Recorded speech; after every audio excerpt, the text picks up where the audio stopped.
Good afternoon everyone, welcome to worthwhile studies. तो आज है 5 फरवरी, आई मीन फरवरी 2025। तो चलिए अपनी करंट अफेयर शुरू करते हैं।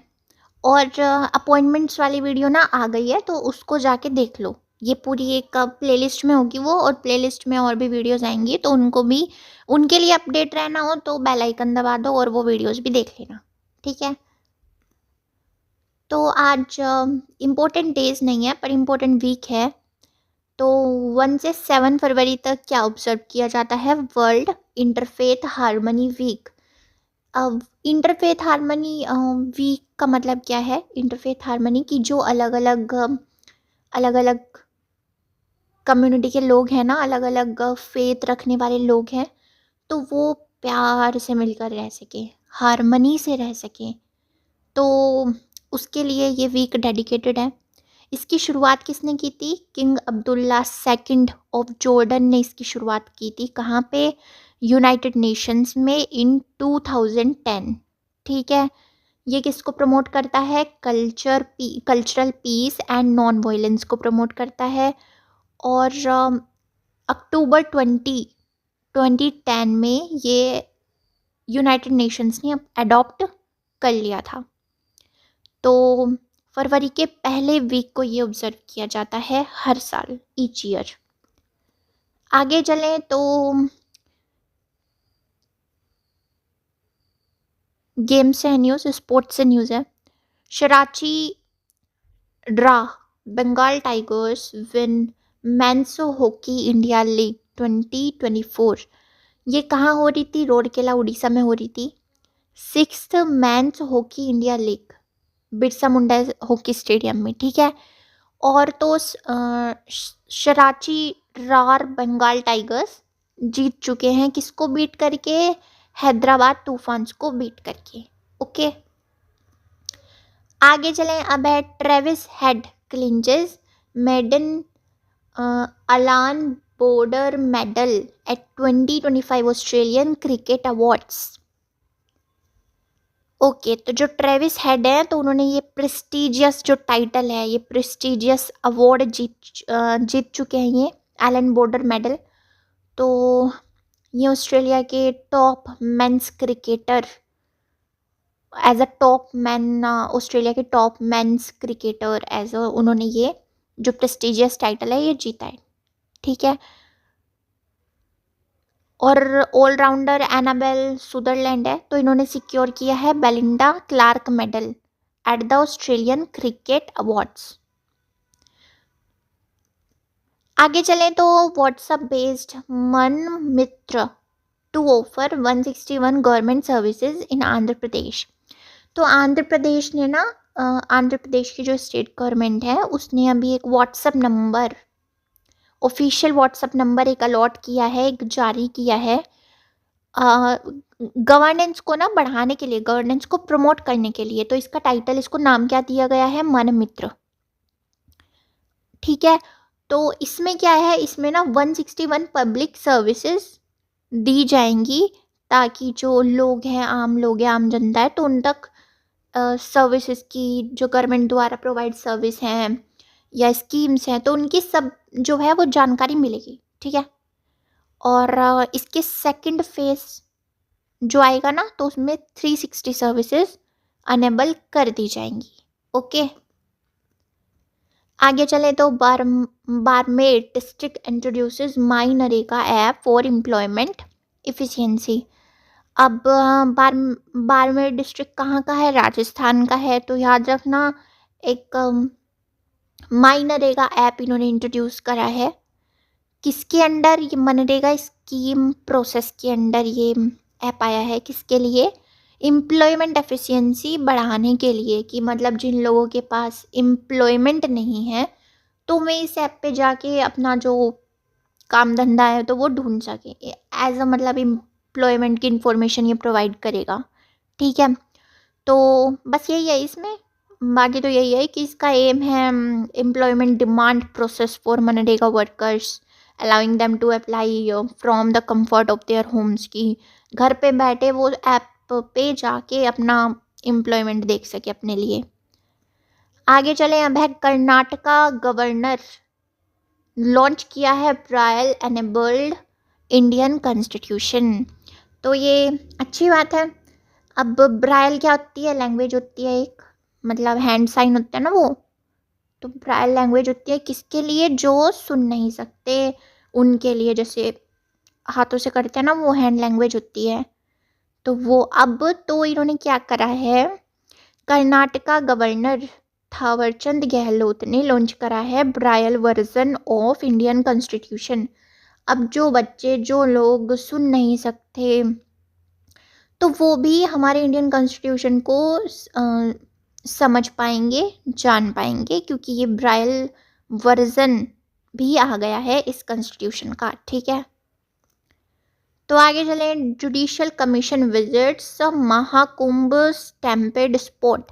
जैसा कि हमें पता है, महाकुंभ में एक स्टैम्पेड हुआ था जिसमें 30 लोग मर गए थे और 60 घायल हुए थे प्रयागराज में, जो ये हुआ था महाकुंभ में स्टैम्पेड। तो हमारे सीएम योगी जी कह रहे हैं कि वो हुआ नहीं था, वो कराया गया था।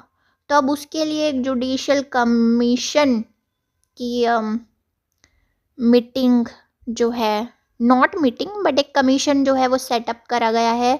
ये 3 मेंबर का कमीशन है। हमारे लिए इम्पोर्टेंट क्या है कि इसको लीड कौन कर रहे हैं, इसको लेड कौन कर रहा है? तो वो कर रहे हैं हर्ष कुमार। और ये क्यों इम्पोर्टेंट हो जाते हैं? क्योंकि ये रिटायर्ड जज है, कहाँ के? इलाहाबाद हाई कोर्ट के।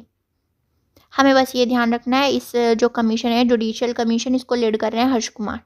ओके, आगे चले तो इंडिया का first white tiger breeding centre approve कर दिया गया है एमपी में। तो किसने किया? सेंट्रल जू अथॉरिटी ने किया। क्या है ये? जैसे ये वाइट टाइगर है ना, ये कोई ऐसा नहीं है कोई ब्रीड, अलग से ब्रीड है टाइगर्स की, नहीं। ये जब 2 टाइगर मिलते हैं और उनके अंदर एक का कुछ, मतलब एक, क्या बोलते हैं, एक रिसेसिव जीन होता है जो कि इनके कलर के लिए जो कि जिम्मेदार होता है, जिसकी वजह से कलर आता है। प्रोमिनेंट जो रिसेसिव जीन है, तो उसकी वजह से कलर आता है। तो उस जब 2 बंगाल टाइगर्स मिलते हैं साथ में, तो उनका जो दोनों में रिसेसिव जीन एक है उनके पास, जो कि कलर के लिए जिम्मेदार होता है, तो फिर ये ब्रीड बनती है वाइट टाइगर्स की। ठीक है, तो अब इनके ब्रीडिंग सेंटर भी होते हैं जहाँ पे इनको ब्रीड कराया जाता है टाइगर्स को साथ में, ताकि ये ऐसे ऐसे पैदा हो सकें, मतलब वाइट टाइगर्स आ सकें। तो वो सेंटर बनाने का अप्रूव, वो सेंटर सेटअप करने का अप्रूव जो है वो सेंट्रल जू अथॉरिटी ने दे दिया है। कहाँ पे? रेवा डिस्ट्रिक्ट में, रेवा डिस्ट्रिक्ट ऑफ मध्य प्रदेश। ठीक है, आगे चलते हैं। अब है इंडिया मालदीव्स की जॉइंट मिलिट्री एक्सरसाइज। एक्सरसाइज का नाम है इक्यूवेरन, जिसका मतलब होता है फ्रेंड्स। फ्रेंड्स, इसका मतलब होता है फ्रेंड्स। तो इसका 13th एडिशन कहाँ होने जा रहा है? क्या बोलते हैं, मालदीव्स में ही होगा। 2 फरवरी से शुरू है, और ये ना याद रखना 14 दिन की एक्सरसाइज होती है। 2 फरवरी से शुरू हो रही है, तो कब तक होगी ये? 16 फरवरी तक होगी। ओके, तो क्या बोलते हैं, इसमें कौन कौन पार्टिसिपेट कर रहा है? हमारी इंडियन आर्मी करती है और मालदीव्स की नेशनल डिफेंस फोर्स करती है, मतलब दोनों देशों की आर्मी इसमें पार्टिसिपेट करती है। जॉइंट मिलिट्री एक्सरसाइज है। और ये जो इसका लास्ट हुआ था ना, जो जैसे ये तो 13th एडिशन है, जो 12th एडिशन इसका हुआ था, तो वो 2023 में हुआ था। कहाँ पे? चौबातिया इन उत्तराखंड। मतलब इसमें ये ऐसा है कि 1 साल तो ये इंडिया में होगी, 1 साल मालदीव्स में होगी। तो पिछला जो एडिशन था वो उत्तराखंड में हुआ था, हमारे इंडिया में हुआ था। तो अब 13th एडिशन इसका मालदीव्स में हो रहा है। ठीक है, ये याद रखना है। और इसका इक्विवेलेंट का मतलब होता है फ्रेंड्स। और ये शुरू कब से हुई थी, एस्टेब्लिश कब से हुई थी, पहला एडिशन इसका कब हुआ था? तो वो हुआ था 2009 में। ठीक है, अब चलते हैं आगे। आगे एक अपॉइंटमेंट है कि शशांक आनंद जो है वो अपॉइंट हुए हैं एज न्यू आईजी। आईजी मतलब inspector general of BSF Jammu frontier, मतलब जो जम्मू फ्रंटियर पे बीएसएफ है ना, तो उसके इंस्पेक्टर जनरल ये अपॉइंट हो चुके हैं। याद रखने को याद रखना इम्पोर्टेंट भी है थोड़ा, वहाँ जम्मू कश्मीर के साइड के लोगों के लिए थोड़ा इम्पोर्टेंट है। तो आगे चले तो ईरान, अब इंटरनेशनल न्यूज़ है, क्या है कि ईरान ने अभी रिसेंटली अनवेल की हैं 2 मिसाइल्स, नाम है इतेमाद एंड गदर 360। तो क्या है, एग्जाम्स में मतलब दे के पूछ सकते हैं कि इतेमाद किसकी मिसाइल है, तो हम ईरान और इराक में कंफ्यूज हो जाते हैं, पर हमें याद रखना है कि ये ईरान की मिसाइल है। तो इतेमाद मिसाइल कौन सी है, न्यू बैलिस्टिक मिसाइल है, जो कि ईरानियन डिफेंस मिनिस्ट्री ने बनाई है, बिल्ड की है। और इतेमाद का मतलब होता है ट्रस्ट पर्सियन लैंग्वेज में, और इसकी जो मिसाइल की रेंज है ना वो 1700 किलोमीटर्स की है। अगर हम गदर 360 की बात करें तो ये एंटी वारशिप क्रूज मिसाइल है, और ये ईरान ने ही डेवलप की है, और इसकी रेंज है approx over 1000 kilometres. Anti jamming capabilities रखती है ये। अगली न्यूज़ पे चले तो बेल्जियम के नए प्राइम मिनिस्टर बने हैं, कौन बने हैं, बार्थ डे वीवर। तो चलो यहाँ देखते हैं, जैसे ये यूरोप है तो हमारा ये बेल्जियम है। तो यहाँ पे नए प्राइम मिनिस्टर बने हैं बार्थ डे वीवर, याद रखना।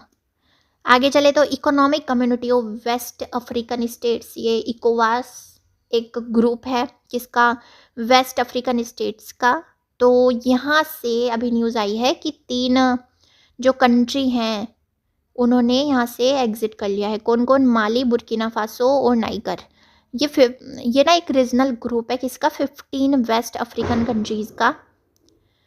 मतलब बिफोर विड्रॉल में 15 थे, अब जैसे इन्होंने 3 कंट्रीज़ ने एग्जिट कर लिया ना, तो अब यहाँ पे रह गए 12। ठीक है, तो फाउंड हुआ था ये 1975 में फाउंड हुआ था। और कौन सी ट्रीटी साइन करके फाउंड हुआ था, ट्रीटी ऑफ लागोस साइन करके फाउंड हुआ था। To improve economic and political integration in West Africa, ताकि ये जो 15 कंट्रीज़ है ना, ये एक दूसरे का इंटीग्रेशन कर सके, मतलब इकोनॉमिक या पॉलिटिक जो अफेयर्स होते हैं तो उनमें एक दूसरे का सपोर्ट करके वो सब एक साथ आगे बढ़ सके। पर यहाँ पे माली, बुर्किना फासो और नाइगर ने एग्जिट कर लिया यहाँ से, तो अब ये 12 ही बचे हैं। और क्यों किया एग्जिट, क्योंकि वैसे तो माली पर जान लो क्या जा रहा है, तो क्योंकि ना यहाँ पे मिलिट्री रूल आ गया है, मतलब मिलिट्री अब ज़्यादा उठ रही है यहाँ पे, तो बहुत एक इस ग्रुप के साथ चलना इनके लिए पॉसिबल नहीं हो रहा था, तो अब तो एग्जिट ही कर लिया। याद रखना नाम, माली, बुर्किना फासो, नाइगर, ये रे तीनों countries, Mali, Niger, Burkina Faso. So that was all, thank you. Subscribe our YouTube channel Worthwell studies for daily current affairs video, और वो अपॉइंटमेंट वाली देख लेना वीडियो, और वहाँ पे और भी आएंगे उस प्लेलिस्ट में, तो वो भी देख लेना।